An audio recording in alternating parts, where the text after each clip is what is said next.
Right, Maneesh Dangi joins us. Let's talk macros, interest rates, asset allocation, and all that and much more. Maneesh, good morning. Thank you for joining us. Do you think everything is moving on expected lines? Fed was not supposed to increase rates. They've not increased rates. Fed was supposed to say that they are keeping the interest rate window open, which is what they said. Fed was supposed to increase their outlook for US economy, which they did. So Fed is becoming rather easy to call now. Yeah, it's a sensible Fed, Nikunj, right? Because having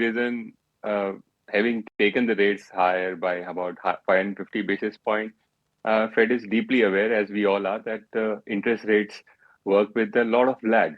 And incidentally, I was reading a research report today early morning that perhaps today's interest rates operating in US could be of last Diwali. So a lot of rate hikes which have happened in last 12 months have yet to percolate down to the economy. As a matter of fact, that the US households are actually paying only 3.5% on their mortgages when the 30-year mortgage is at 5.5%. The US corporates are paying barely as much as they were paying pre-COVID, wherein in reality the markets have repriced coupons significantly or yields significantly. So this very idea that monetary policy work with great lags, sometimes 8, 10, 12 months or even longer, is the reason why Fed is choosing to pause now. Not because they think and they are taking the eyes off inflation. It's because they understand that, all of that they've done would continue to take effect in the economy over next 6 to 12 months time. So what are we looking at for, let's say, here till March or here till next June? Are we looking at a trade in the bond market? Are we looking at a trade in the equity market? Or are we looking at no trade at all?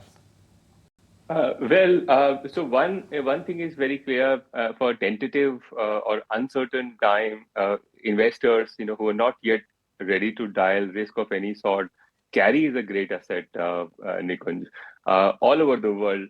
But let's say more specifically and most attractively placed in US. Simply by buying a 2-year bond today is marginally below 5%. If you do a little bit of an investment grade portfolio there, you will get 5.5, 5.70 dollar yield, and that's likely to deliver you more than 2-3% real returns over next 1 to 2 years time. So I think carry is a great asset in US, and you could say something similar for India. Both investment grade as well as high yield carry in India looks extremely attractive for the kind of cycle that we are in right now.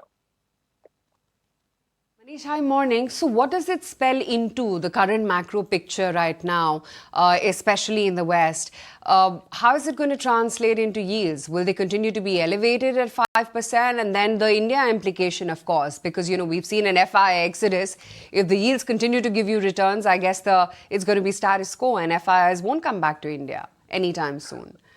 True, Aisha. It's unlikely that FIs would come back until Fed literally pivots, and because FIs trade is a lot less about valuation and a lot more about underlying dollar markets, and the dollar continues to stay strong.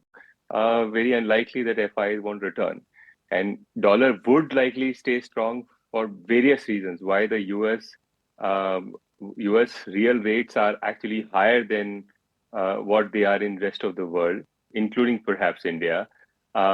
US actually is also a safe haven currency, and US tends to be a little bit of a less cyclical economy, so to say. And to that extent, there is a lot of money flocking to US and out of course, many other countries, including emerging markets. So that's one.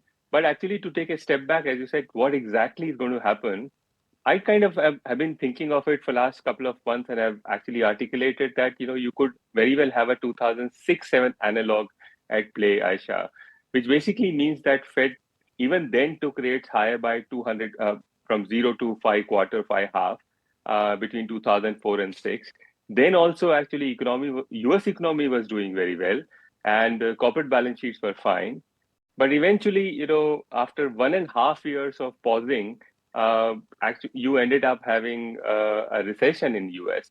So I don't think we are in June 2006 when actually Fed sort of took a pause. Perhaps we are closer to sort of June 2007 when actually Fed started to cut rates. So maybe in 5 to 7, 8 months time, you would begin to cite situation that Fed has to cut rates because economy, even in US, actually has slowed significantly. But then it's my base case that US economic slowdown would still be sort of a mildish. But what is not sure to me, and I'm not I'm not able to gauge exactly where exactly a GFC kind of setup will play out. We've seen a lot of small Right. countries struggle, So but Manish bhai, you are saying 2006, 2007, but what happened after 2007 was 2008.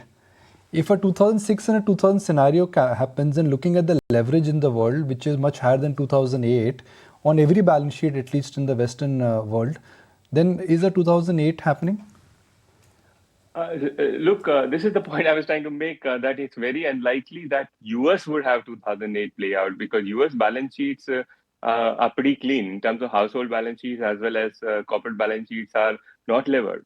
But that can't be said for Europe, can't be said for China, can't be said for many other emerging markets. So I don't know, and I don't think a GFC kind of liquidation or credit events are going to play out in US, but then it's more likely that you have to look some other places, where it could pay out. Thankfully, Indian balance sheets look as clean as they were in 2007. So India is out of the picture as far as that sort of balance sheet stress is concerned. But you think India returns at an index level could be capped, Manish, when it comes to equities, purely because of the US yield, and we ourselves have a very big impending, general elections coming up in 2024? So the couple of things. One, of course, India macro, especially the micro macro, which is corporate balance sheets, health, bank health, and therefore high capacity utilization. All of them hint at a very likely capex surge now over next couple of 3 years, 2 or 3 years. So I would say that's a very very high probability event that we will have corporate capex actually start to kick in, which is extremely positive for India. India has to solve only two major things as far as Indian equities are concerned. One, of course, US Treasuries, because until they stay high and real rates are high in US, US dollar will continue to appreciate, and which is a bad news for generally risky assets across the world. And second, as you said, local elections. I'm glad that some analysts are beginning to talk. We've been discussing this for the last 6 7 months that the outcome is a lot less certain than what markets had started to price in, and which is what is being reviewed now. I think a change in guard or a change in policies dramatically would certainly be a big hiccup as far as equities are concerned if local elections were to actually give us a different outcome versus what markets are anticipating. Manish, morning. What's your assessment of the earnings season so far? Because given a few disappointments here and there, by and large, earnings growth has been fairly robust. Absolutely. India surprises there as well. In terms of most emerging markets that I track, the margins have actually collapsed and are in some places are below pre-COVID levels. India had a little bit of drawdown in margins in 2022, but then they've actually risen again. They are higher than any time since 2015-16 and very, very healthy. That is also a reason why I think the capex will kick in, because margins alone sort of explain large part of corporate capex recovery, at least empirically. So I agree with you that the Indian results are so far pretty decent, and I think for FY24, analysts would sort of meet the target Nifty earning targets, or even the broad complex earning targets, as they had anticipated last quarter. There's very little disappointment, at least I envisage, except one area, which is banking, that I highlighted to you last time also when we discussed that a lot of levers of banking earning growth are actually getting chipped off. And to that extent, I think there's going to be some disappointment over next 12 to 18 months as far as banking profitability is concerned.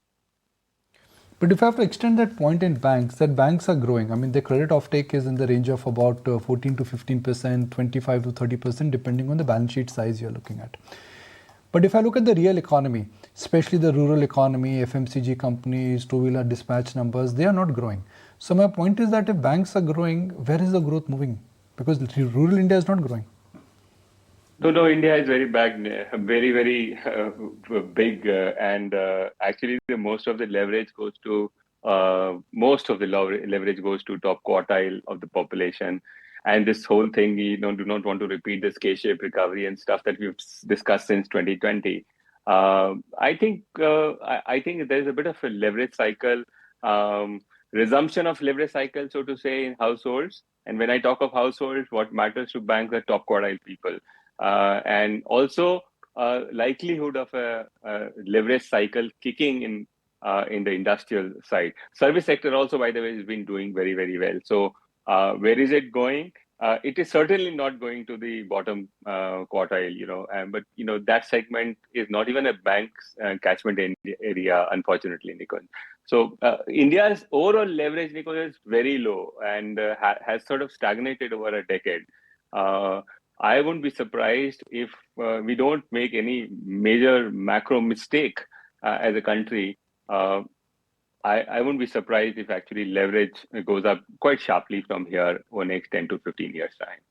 So that's not the reason I said, though, that the bank balance sheets are under bank stocks are going to be perhaps staring at disappointment.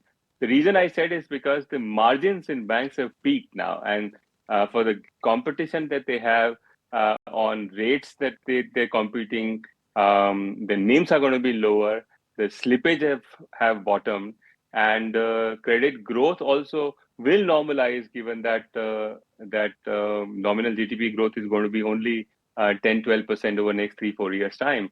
And that would mean the lot of sort of positivity priced in banks could be up for some disappointment.